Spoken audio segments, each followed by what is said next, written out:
ಬರೀ 15 ನಿಮಿಷದಲ್ಲಿ ಈ ರೀತಿ ಒಂದು ಸೂಪರ್ ಆಗಿರುವಂಥ ಟೇಸ್ಟಿಯಾಗಿರುವಂಥ ನಿಂಬೆಹಣ್ಣಿನ ಉಪ್ಪಿನಕಾಯಿನ ಹೇಗೆ ಮಾಡೋದು ಅಂತ ನಿಮ್ಗೆ ಗೊತ್ತಾ? ಒಂದು 30 ನಿಂಬೆಹಣ್ಣನ್ನ ಕಟ್ ಮಾಡಿ ಅದರ ಜ್ಯೂಸನ್ನು ತೆಗಿಬೇಕು. ಮತ್ತು ಒಂದು ಅರ್ಧ ಚಮಚದಷ್ಟು ಮೆಂತೆ, 1.5 ಸ್ಪೂನಷ್ಟು ಜೀರಿಗೆ ಮತ್ತು 3 ಸ್ಪೂನಷ್ಟು ಸಾಸಿವೆನ ಡ್ರೈ ರೋಸ್ಟ್ ಮಾಡಿ ಪೌಡ್ರ್ ಮಾಡ್ಕೋಬೇಕು. ಈ ರೀತಿ ನಿಂಬೆಹಣ್ಣನ್ನು ರಸ ತೆಗೆದು ಕಟ್ ಮಾಡಿ ನಂತರ ರಸನ ಸೋಸ್ಕೋಬೇಕು. ಇದಕ್ಕೆ ಎಲ್ಲೂ ಸಹ ನೀರನ್ನು ಮುಟ್ಟಿಸ್ಬಾರ್ದು. 1-2 ಸ್ಪೂನಷ್ಟು ಅರಶಿನ ಪುಡಿನ ಹಾಕಿ 3-4 ಸ್ಪೂನಷ್ಟು ಉಪ್ಪನ್ನು ಹಾಕಿ ನಂತರ ನಾವು ಇದಕ್ಕೆ ಸಕ್ಕರೆನ ಹಾಕಬೇಕು. ಒಂದು 7-8 ಸ್ಪೂನಷ್ಟು, ಸಿಹಿ ಜಾಸ್ತಿ ಬೇಕಿದ್ದರೆ ಒಂದು 10 ಸ್ಪೂನಷ್ಟು ಸಕ್ಕರೆನ ಹಾಕೋಬಹುದು. ಇಲ್ಲಾಂದರೆ ಸ್ವಲ್ಪ ಕಡಿಮೆ ಸಕ್ಕರೆನ ಹಾಕೋಬೇಕು. ಇದೆಲ್ಲದನ್ನು ಹಾಕಿ ಖಾರ ಪುಡಿನ ಹಾಕಬೇಕು. ಒಂದು 8ರಿಂದ 10 ಸ್ಪೂನಷ್ಟು ಅಚ್ಚ ಖಾರದ ಪುಡಿನ ಹಾಕಿ ಮಿಕ್ಸ್ ಮಾಡ್ಕೋಬೇಕು. ನೆನಪಿರಲಿ, ಈ ಉಪ್ಪಿನಕಾಯಿನ ಮಾಡೋದಕ್ಕೆ ಎಲ್ಲೂ ಸಹ ನೀರನ್ನು ಮುಟ್ಟಿಸ್ಬಾರ್ದು.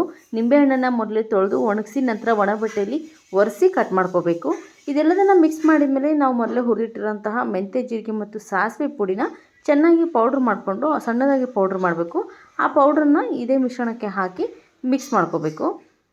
ಇದೆಲ್ಲದನ್ನು ಹಾಕಿ ಚೆನ್ನಾಗಿ ಮಿಕ್ಸ್ ಮಾಡಿ ನಂತರ ಒಂದು ಡ್ರೈ ಏರ್ ಟೈಟ್ ಕಂಟೈನರಲ್ಲಿ ಹಾಕಿ ಇಟ್ಕೋಬೇಕು.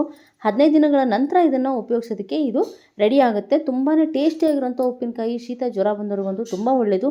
ಆರೋಗ್ಯಕ್ಕೂ ಸಹ ನಿಂಬೆಹಣ್ಣಲ್ಲಿ ಸಿಟ್ರಸ್ ಇರೋದ್ರಿಂದ ತುಂಬಾ ಒಳ್ಳೆಯದು. ಸೂಪರ್ ಆಗಿರೋಂತಹ ಉಪ್ಪಿನಕಾಯಿನ ನೀವು ಒಮ್ಮೆ ಮಾಡಿ ನೋಡಿ. ವಿಡಿಯೋ ಇಷ್ಟ ಆಗಿದ್ರೆ ಪ್ಲೀಸ್ ಲೈಕ್ ಮಾಡಿ, ಶೇರ್ ಮಾಡಿ, ಸಬ್ಸ್ಕ್ರೈಬ್ ಮಾಡಿ. Thank you.